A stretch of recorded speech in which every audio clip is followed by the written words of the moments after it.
ഞങ്ങൾക്ക് ആ ന്യൂസ് കണ്ടപ്പോ ഞങ്ങൾക്ക് അങ്ങനെ എന്തോ പറ്റിയോന്നൊരു തോന്നലൊക്കെ ആയിരുന്നു. വളരെ പ്രധാനപ്പെട്ട ഒരു കാര്യം നിങ്ങളായിട്ട് ഷെയർ ചെയ്യാൻ വേണ്ടിയിട്ടാണ് ഞങ്ങളിപ്പോൾ ഈ വീഡിയോ ചെയ്യണത് തന്നെ.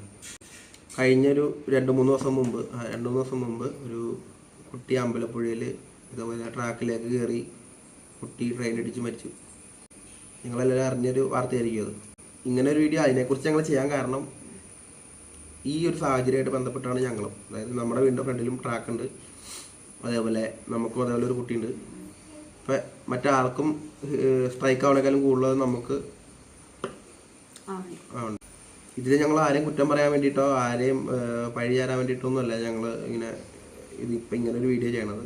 കുട്ടികളാണ് അത് ഓടി നടക്കുന്ന പ്രായമാണ്, പറഞ്ഞിട്ട് കാര്യമില്ല. അതേപോലെ തന്നെയാണ് ഞങ്ങളുടെ കുട്ടിയും, അതും 2 വയസ്സുള്ളൂ കൊച്ചിന്. ഞങ്ങളുടെ കാര്യം പറയുകയാണെന്നുണ്ടെങ്കിൽ ഞങ്ങൾ ആരെങ്കിലും ഒരാൾ അവൻ്റെ കൂടത്തിലുണ്ടാവും, എപ്പോഴും ഉണ്ടാവാറുണ്ട്. ഞങ്ങൾ മുറ്റത്തേക്ക് ഇറങ്ങുകയാണെങ്കിൽ തന്നെ ഞങ്ങൾ ആരെങ്കിലും അവൻ്റെ ഒപ്പം ഉണ്ടാവും. അത് ഞങ്ങൾ കൊച്ചിൻ്റെ കാര്യത്തിൽ ഒരിക്കലും ഒരു വിട്ടുവീഴ്ച ചെയ്യാൻ ഞങ്ങൾ തയ്യാറല്ല. ഒരു കാര്യം ഞങ്ങളൊരു വീഡിയോ ഇട്ടുണ്ടായിരുന്നു. ആ വീഡിയോ ഇതേപോലെ കുട്ടി മുറ്റത്തിരുന്ന് കളിക്കണതാണ്. ആ വീഡിയോയുടെ അടിയിൽ മുഴുവൻ ഈ ഒരു വീഡിയോ ഇട്ടിട്ട് ഇപ്പൊ എനിക്ക് തോന്നുന്നു ഒരു കുറച്ച് നാളായിട്ടുണ്ട്, 1 മാസം അടുത്തായിട്ടുണ്ട്. ഈ വീഡിയോയുടെ അടിയിൽ ഇത്ര നാളും എന്തെങ്കിലുമൊക്കെ അങ്ങനെ കമന്റുകൾ, ഇങ്ങനെ തമാശ രീതിയിലുള്ള കമന്റുകളാണ് വന്നുകൊണ്ടിരുന്നത്. പക്ഷെ ഈ ഒരു സംഭവത്തിന് ശേഷം വരുന്ന കമന്റുകൾ എന്ന് പറഞ്ഞു കഴിഞ്ഞാൽ നമ്മളെ കുട്ടീനെ ശ്രദ്ധിക്കാത്തുള്ള രീതിയിൽ നമ്മൾ റീച്ചിന് വേണ്ടി വീഡിയോ ചെയ്യുക എന്നുള്ള രീതിയിലൊക്കെ ഉള്ള കമന്റുകളൊക്കെ ഇങ്ങനെ വരുന്നുണ്ട്. അതൊക്കെ പോയി, അതല്ല.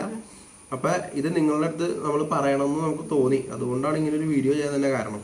ഇപ്പം ഇതിൽ കുറേ കമന്റുകൾ പറയുന്നുണ്ട്, നമ്മൾ വീഡിയോ മതിൽ കെട്ടണം, വേലി കെട്ടണം, അങ്ങനെയൊക്കെ പറഞ്ഞു ശ്രദ്ധിക്കുകയെന്ന് പറഞ്ഞു. വേറെ കാര്യം, നമ്മൾ അമ്മയച്ഛനും കുട്ടീനെ നന്നായി ശ്രദ്ധിക്കുന്നുണ്ട്. ഞാൻ പറഞ്ഞില്ലേ നേരത്തെ പറഞ്ഞ ഒരാൾ എപ്പോഴും അവൻ്റെ കൂടെ ഉണ്ടാവും. പിന്നെ അത് മാത്രമല്ല, മുമ്പിഷ്ട വാതിൽ ഞങ്ങൾ വരാതെ വാതിൽ തുറക്കാറില്ല, അത് വേറെ കാര്യം.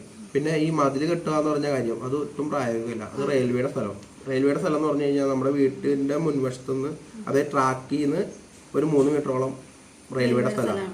അവിടെ നമുക്കൊന്നും ചെയ്യാൻ പറ്റില്ല. ചെയ്യാൻ പറ്റണമെന്ന് വെച്ച് കഴിഞ്ഞാൽ 2-3 വാഴ നടാം, അല്ലെങ്കിൽ വല്ല ചെടി ചെയ്യാം, അല്ലാതെ നമുക്ക് അത് കയ്യേറി ഒന്നും ചെയ്യാൻ പറ്റില്ല. പിന്നെ വേറെ കാര്യമുണ്ട്, ഇവിടെ അവിടുത്തെ പോലെയല്ല, സ്റ്റെപ്പും കാര്യങ്ങളും തറയൊക്കെ ഇത്തിരി പൊക്കത്തിലൊക്കെയാണ്. എങ്കിലും ഞങ്ങൾ കാര്യമായിട്ട് തന്നെ അവനെ ശ്രദ്ധിക്കാറുണ്ട്. പിന്നെ ഇനി അങ്ങോട്ട് പോവുകയാണെങ്കിൽ തന്നെ ഞങ്ങൾ ആരെങ്കിലും ഉണ്ടാവുമല്ലോ, അല്ലാതെ ഒറ്റക്ക് വിടാന്നുള്ളൊരു ഉദ്ദേശം ഞങ്ങൾക്കില്ല. ഇത്രയാണ് ഞങ്ങളുടെ കാര്യം. പിന്നെ ഉണ്ടായ സംഭവത്തിൽ നമുക്ക് നിങ്ങളെല്ലാവരെക്കാളും കൂടുതൽ വിഷമം ഞങ്ങൾക്കുണ്ട്. കാരണം നമുക്കിനി അങ്ങനെ സംഭവിക്കോ ഇല്ലയോ എന്നൊക്കെ ഒരു പേടിയും നമുക്കിങ്ങനെ കേറി. ഞങ്ങൾക്ക് ആ ന്യൂസ് കണ്ടപ്പോ ഞങ്ങൾക്ക് അങ്ങനെ എന്തോ പറ്റിയോന്നൊരു തോന്നലൊക്കെ ആയിരുന്നു. അപ്പൊ അതിന് വേണ്ടിട്ട് ഞങ്ങൾ ഇപ്പൊ ചെയ്യുന്നതിനേക്കാളും 2-3 ഇരട്ടി കൂടുതൽ കാര്യങ്ങൾ ചെയ്യാനും തയ്യാറാവും. അവനെ ശ്രദ്ധിക്കുന്ന കാര്യത്തിലാണെങ്കിലും എന്താണെങ്കിലും. ഞങ്ങൾക്ക് മാത്രമല്ല മറ്റുള്ളവർക്ക് അതിനെപ്പറ്റി ആവലാതി ഉണ്ട്. അപ്പൊ നിങ്ങളിപ്പോ നമ്മളോട് പറയണതിൽ നമുക്ക് തെറ്റുണ്ടെന്നോ, നിങ്ങൾ പറയണത് നെഗറ്റീവ് ആണെന്നൊന്നുമില്ല ഞങ്ങൾ പറയണത് തന്നെ. ഞങ്ങൾ പോസിറ്റീവായിട്ട് തന്നെ എടുക്കണത്. പിന്നെ മറ്റേ കുട്ടി മരിച്ചതിൽ ഇപ്പൊ നമുക്കിപ്പോൾ ആരെയും കുറ്റം പറയാൻ പറ്റില്ലല്ലോ. ഇപ്പൊ പോയപ്പോൾ അച്ഛനും അമ്മയ്ക്കും കുട്ടികള് ഒരു അറിവാവണവരെ സ്വന്തം അച്ഛനും അമ്മയും തന്നെ വേണം കൂടെ, അല്ലാതെ അതിന് പകരം ആരെങ്കിലും ആവും എനിക്ക് തോന്നുന്നു. നമ്മുടെ പിള്ളേരെ നമ്മൾ നോക്കില്ല. അത് കുറ്റമായിട്ട് നമ്മൾ കരുതണ്ട. ഇപ്പൊ അച്ഛനും അമ്മയും ഇപ്പൊ നമുക്ക് ശരിയാണ് വെച്ച് കഴിഞ്ഞാൽ ഇപ്പൊ ഞാൻ പറയാം, എന്റെ കൊച്ചിനെ ഞാൻ നോക്കണ പോലെ വേറൊരാൾ നോക്കണമെന്ന് നിർബന്ധമില്ലല്ലോ. അങ്ങനെ നോക്കണം നമ്മൾ നിർബന്ധം പിടിക്കാനും പറ്റില്ല, അങ്ങനെ ചെയ്യാനും പറ്റില്ല. അപ്പൊ അതൊരു കുറ്റമായിട്ട് കണക്കാക്കണ്ട, ഒരു ശ്രദ്ധക്കുറവായിട്ട് തന്നെ ഞങ്ങൾ പറയണം. വിധി എന്നൊന്നും പറഞ്ഞതിന് ഒഴിവാക്കാൻ ഞങ്ങൾ തയ്യാറല്ല.